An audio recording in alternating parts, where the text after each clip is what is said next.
alhamdulillahi rabbil alamin wa sallallahu taala wa sallama ala sayidina muhammadin wa alihi ajmain. mbokki jullit di fi mën a nekk noo ngi leen di nuyu di leen wax asalaamualeykum wa rahmatullahi taala wa barakaatu. noo ngi leen di ndokkeel ci weeru ramadan wu tedd wi ñu nekk, di leen ndokkeel ci fukki fan yu mujj yi ñu nekk muy waaj a jeex, di weeru xéewal, di weeru yërmande, di weeru ndimbal. waaye xam ngeen nag ne borom bi subhanahu wa taala mi santaane woon woor weeru koor moo santaane bu weer wi jeexee it ndigal leneen lu mu sant jaam ñi, te jaare ko ci làmmiñu yonent bi sallallahu alayhi wa alihi wa sallam mim doon jox ay kàddoom di ko yebal ngir mu jottali ko nit ñi.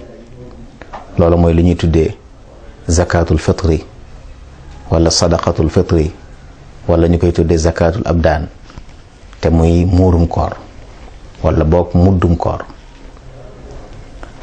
kon baax na suñu tolloo ci waxtu wi ñu leeral nit ñi muurum koor moom mooy lan, ban atte la am ci lislaam ba nit ñi mën a xam taxawaay bi leen ci war, lan njariñ moo ci nekk, ki ko koy def njariñ luñ ci war a séenu, kañ lañ koy génne, kan moo koy génne, su ko génnee ba noppi kan la koy jox, buñ koy génnee ci lu ñu koy génnee.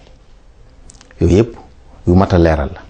bisub ayit it nuñ bëggee nit ñi dundale ko nii, loolu lépp baax na julli ñu xam ko. kon jataay bi insha allahu taala ci loolu lay jëm, ñu bëgg cee laayanti biir ak mbokk julli ñi. man la Fallou Gueye dama doon laaj lan mooy muurum koor, lu ko tax a jóg. kon ngir leeral àtteeb muurum koor mooy dañuy wax ne farata la,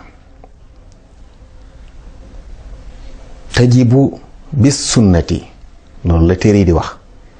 xadis yi yëpp day wax ne yonent bi sallallahu alayhi wa sallam moo ko farataal. farada rasulullahi sallallahu alayhi wa alihi wa sallam zakat al fitr.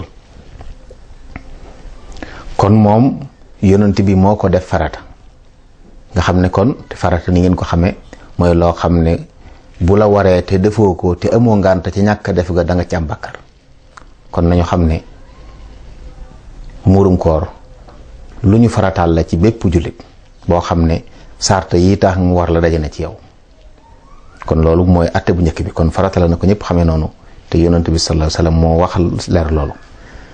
ndax xadis bi wax ne farada rasulullahi, farada borom xam-xam dañuy wax ne dana firi nattale na, waaye daa am beneen xadis bu ñëw boo xam ne da caa wax ne waajiba la, sadaqatul fitri waajiba jooju moo firi farada ji ne kon farataal lay tekki. kon lu ñu waral la ci ab jullit mu war a génne muurum koor su waxtoom jotee. loolu baax na mbokk yi xam ko. dama doon laaj lan mooy njariñu muuru koor. njariñam nag lépp lu yàlla santaane wala yonent bi jottalil ko lu am njariñ la. donte ñun xamuñ woon njariñ la it nañ gëm ne lépp lu yàlla digal def leen njariñ nee na ci nekk. lépp lu mu tere ne bàyyi leen lori nee na ci nekk. loolu foofu la ñuy tàmbalee, jullit loolu la war a gëm. waaye suñ seetloo nag ndigal li dañuy fekk ci biir njariñ yu ñu mën a teg bët. bokk na ci njariñi muurum koor yonent bi sallallahu alayhi wa alihi wa sallam moo wax ne day nekk tuhratan lis-saa'imi min al-laghwi war-rafath. aji woor ji liñ ko sant ci koor gi ci mu sàmm cëram yépp ñaare dana koy jafe. léeg-léeg moom ay rëcc-rëcc, laal lu mu wërta laal wala mu xool lu mu wërta xool, yooyu yépp day wàññi koor gi. yonent bi sallallahu alayhi wa sallam ne nag su génnee muurum koor da koy laabal ci manki yooyu yépp yu dul noonu yi mu doon wax wala mu def ko te rëcc ko nga xam ne mën naa wàññi tuyaabay koor ja.